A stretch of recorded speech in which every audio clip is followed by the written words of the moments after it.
Hey there everyone, so as you can see, I'm going to show you how to add a beneficiary in HDFC Mobile App. So make sure to watch until then, so without further ado, let's get started. First of all, log into your HDFC Mobile Banking app using your username and password. On the home screen, go to Fund Transfer, and under that, tap on Add Beneficiary.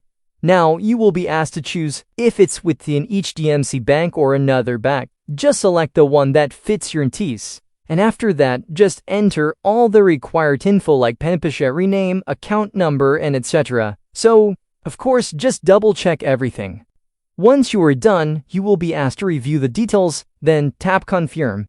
For the final step, you will need to select your registered mobile number for authentication.